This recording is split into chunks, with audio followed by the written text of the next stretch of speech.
Willkommen bei der Lately Show mit mir, Florian Streletz. Kommen wir zu unserem Thema heute Abend und schauen einmal auf eine mehr oder weniger fragwürdige Bewegung.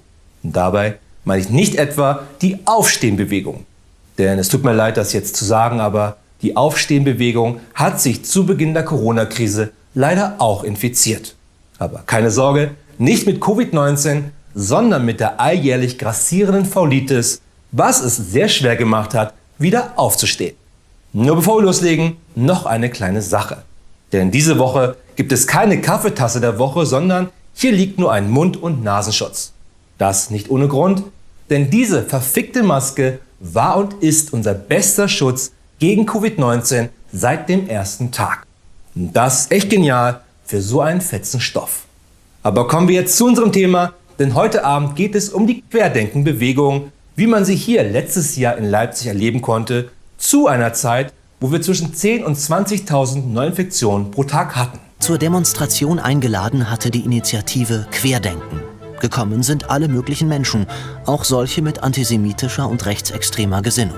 Gut, denken sich vielleicht die Querdenker, je mehr, desto besser, egal wie. So waren es in Leipzig rund 20.000, die geschlossen gegen die Corona-Maßnahmen demonstrierten, natürlich ohne sie einzuhalten. Querdenker verharmlosen das Virus.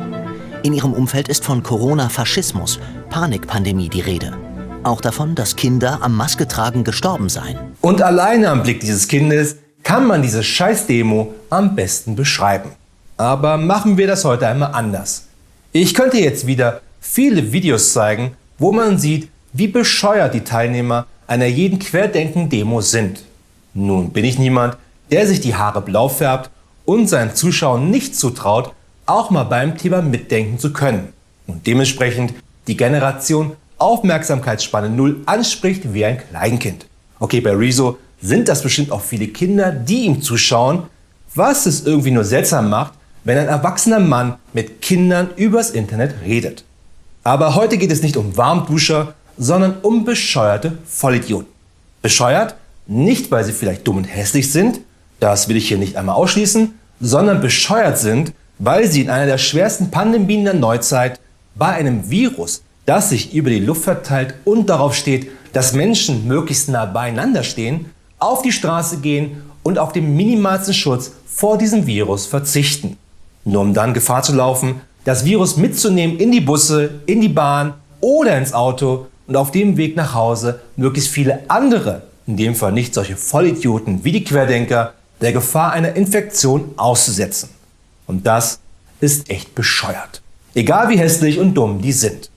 Ich könnte nur die nächsten Minuten damit verbringen, die Entwicklung von Querdenken über das letzte Jahr wiederzugeben, wie aus einer kleinen, popligen Assi-Demo in Stuttgart eine Demo werden konnte, wo 20.000 total verbeamte Menschen sich versammeln und gegen eine obskure Corona-Diktatur der Bundesregierung protestieren. Ich könnte alleine über den Initiator des Ganzen, Michael Ballweg, reden, hier beim Karaoke-Abend in der geschlossenen, der auf der Homepage von Querdenken extra betont, dass für rechtsextremes, linksextremes, faschistisches, menschenverachtendes Gedankengut in der Bewegung kein Platz ist. Und wenn man sich eine Demo anschaut, dann stimmt das auch. Denn rechtsextremes, faschistisches, menschenverachtendes Gedankengut hat in der Bewegung keinen Platz. Weil es schon vorne die ganze Zeit überreden darf und bejubelt wird. Und ich weiß jetzt schon wieder, dass mein alter Homie Atti Lalaland, wie auch schon bei der Show über die WHO, diese Show seinen entleerten Vollhongs teilen wird. Zum einen, weil nun einmal ein treuer Zuschauer der ersten Stunde ist und zum anderen, weil es sich anbietet für einen Shitstorm. Aber machen wir es uns heute einfach mal einfacher. Liebe Atti Lala Anhänger, Fans und Menschen, die scheinbar nur in Großbuchstaben lesen können, schreibt euren Stoß nicht hier unten hin wie jeder dahergelaufene Nazi, sondern beschwert euch direkt beim RBB Online. Dort gibt es ein Kontaktfeld, da schreibt ihr all euren Frust rein und fordert, dass diese Show vom RBB gecancelt wird. Denn das ist der schnellste Weg, um mich loszuwerden. Und der RBB könnte dann auch einen Haufen eurer Kohle sparen, die der RBB mir nicht nur sprichwörtlich in den Hintern steckt. Und das ist eure Kohle, sofern ihr nicht von der Rundfunkgebühr befreit seid, wie Mitarbeiter des RBB oder wie ich. Also wenn ihr Attila dem in Großbuchstaben Schreibenden treu ergeben seid, dann macht ihr das so. Wenn ihr aber nur dumme kleine Scheiß-Nazis seid, dann natürlich nicht, aber ihr seid doch besser als die, oder? Querdenken besteht auf den Erhalt der ersten 20 Artikel des Grundgesetzes und dass jegliche Maßnahmen der Bundesregierung wieder zurückgenommen werden. Warum nur die ersten 20 Artikel unseres Grundgesetzes? Zum einen wird in den nachfolgenden Artikeln geregelt, dass wir keine Angriffskriege mehr führen dürfen, und ich denke, das will sich ein guter Teilnehmer der Querdenken-Demo für die Zukunft lieber offen halten. Und zum anderen sind viele der ersten 20 Artikel momentan von der Bundesregierung eingeschränkt worden, weil es nicht geil ist, wenn wir alle auf der Straße uns gegenseitig ins Gesicht niesen. Das war schon vor Covid-19 nicht geil. Sondern damit so wenig Menschen wie möglich auf einem Haufen sind und sich gegenseitig anstecken. Denn 1,5 Millionen Tote weltweit sind nicht entstanden, weil diese nach dem Anblick von Michael Ballweg tot umgefallen sind. Auch wieder nicht unwahrscheinlich, sondern weil sie an Covid-19 gestorben sind. Nur ist das etwas, was die Querdenken-Demos kategorisch ignorieren. Wie dieser Teilnehmer. Diese Maßnahmen, weil stellen wir es mal so hin, gehen wir mal davon aus, es sind Leute in den richtigen Positionen, die wollen nur das Beste für uns. Überall, also durch die ganzen Instanzen durch. Jetzt haben die gute Absichten und sagen, wir wollen die Leute schützen. Wie lang wollen wir das machen? Wie gesagt, meine Branche ist schon mal weg. Kann man sagen, ja, aber dafür sterben weniger Leute. Okay, wenn das so ist, bin ich bereit dafür, sage ich, habe ich Pech gehabt. Das Risiko einzugehen, alle Maßnahmen aufzuheben, um das auszutesten. Finden Sie nicht, das ist ein Stück zu groß? Nö.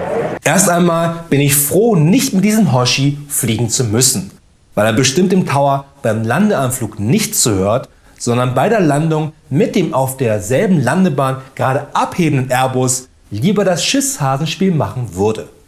Keine Schutzmaßnahmen zu installieren, mit denen wir Hunderttausende retten können, ist Darwinismus pur. Wer stirbt, hat Pech und wer überlebt, ist der Gewinner. Nur ist das krank.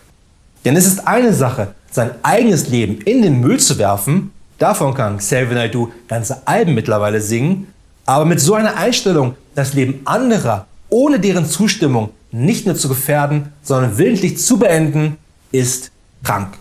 Und da zählt es auch nicht, dass man einfach nicht an das Virus glaubt, weil dann sind auch nicht 1,5 Millionen Menschen bereits daran gestorben, sondern nur alle in Disney World. Wobei das geht auch wieder nicht, das hat er dicht gemacht wegen dem Virus. Am Anfang der Corona-Krise hatte Großbritannien versucht, Covid-19 durch eine sogenannte Herdenimmunität zu besiegen. Bei einer Herdenimmunität muss sich ein Großteil der Bevölkerung mit dem Virus infizieren, es überleben und nach ebbt dann das Virus ab. Dies führte in Großbritannien zu Zehntausenden Toten und zu einem Lockdown, einem viel härteren Lockdown als bei uns. Unsere beiden Lockdowns sind und waren ziemliche Pipi-Lockdowns. Ja, wir dürfen uns nicht mehr groß mit anderen treffen und auch nur die Wohnung verlassen zum Einkaufen, Arbeiten, Gassi oder spazieren gehen oder um zum Arzt zu kommen. Und genau diese Dinge sind Dinge, die wir zu 90% in Zeiten keines Lockdowns auch nur machen. Oder lieber gleich zu Hause bleiben. Ja, die Kinder zu Hause zu haben, war und ist scheiß anstrengend. Aber das sollte jedem, der sich entschieden hat, Kinder zu bekommen, eigentlich schon vorher klar gewesen sein. Denn Kinder haben ist scheiß anstrengend. Vor allem, wenn man sie eigentlich viel lieber im Kindergarten parken würde. Aber diese Lockdowns very light dienen und dienten nur dazu, dass unsere Kinder auch vielleicht eines Tages mal selber Kinder haben können und wir nicht ausgestorben sind. Weil wir lieber dem Bullshit von ein paar bescheuerten Idioten trauen, anstatt der Stimme der Wissenschaft. Bescheuerte Idioten wie die 22-jährige Jana aus Kassel, die bei einer Querdenken-Demo in Hannover sich auf die Bühne stellte und allen Ernstes behauptete, dass sie sich wie Sophie Scholl fühlte, da sie seit Monaten aktiv im Widerstand sei, Reden hält, auf Demos geht, Flyer verteilt und auf Versammlungen selbst anmeldet. Aber das alles ist nur die Spitze des Eisberges der letzten Jahre. Angefangen mit der AfD, die immer wieder unseren Diskurs weiter nach rechts geschoben hat. Sei es die bescheuerte Idee von Frauke Petri einst, dass der Begriff völkisch doch auch mal positiv besetzt werden sollte. Oder Alexander Gaulands Vogelschiss-Vergleich der NS-Zeit. Oder Björn Höckes Wunsch, einst einer erinnerungspolitischen Wende um 180 Grad in Bezug auf das Dritte Reich und auch den Holocaust. Und ich könnte diese Liste bis 2030 weitermachen. Nur ist es dann eben heute normal, dass sich eine 22-jährige Jana für die zweite Sophie Scholl fühlt, weil sie in einer Demokratie Dinge machen kann, die sie nur in einer verfickten Demokratie machen kann. Natürlich ist nicht jeder, der bei einer Querdenken-Demo mitläuft, automatisch ein Nazi oder Reichsbürger oder einfach nur ein hirnverbrannter Spinner. Wenn man aber bei einer Demo merkt, dass jemand rechts von einem den Holocaust leugnet, hinter einem jemand was faselt von der Deutschland GmbH, links jemand eine Glatze hat und darauf ein NS-verherrlichendes Tattoo hat und vor einem einer steht, der meint, dass Echsenmenschen uns regieren, hat man zwei Möglichkeiten. Einmal immer noch gegen die Corona-Maßnahmen zu sein, aber schleunigst von diesen Personen wegzukommen. Oder trotzdem Wissens von Nazis, Reichsbürgern und Ähnlichem umzingelt zu sein, weiter mitzulaufen. Nur um immer wieder zu betonen, dass man selber natürlich kein Nazi oder Reichsbürger ist, sondern nur zufällig mitgelaufen ist. Mitlaufen. Etwas, was gerade wir Deutschen immer noch sehr gut können. Ich will damit nicht sagen, dass die Querdenkenbewegung faschistisch oder rechtsextrem ist. Aber wenn etwas quakt wie eine Ente, watschelt wie eine Ente und aussieht wie eine Ente, dann ist die Wahrscheinlichkeit sehr groß, dass das eine verfickte Covid-19 leugnende und Covid-19 wieder Candyman, Süßigkeiten und Messerstiche verbreitende Ente ist. Der nicht bewusst ist, welche beißende Ironie es ist, auf einer Demonstration von einer Diktatur zu reden, in der man angeblich lebt, während man gerade frei dagegen demonstriert. Das war's wieder von der Show für heute, aber keine Sorge, wir sehen uns wieder am Freitag mit den Lately News. Bis dahin eine gute Nacht und viel Glück da draußen!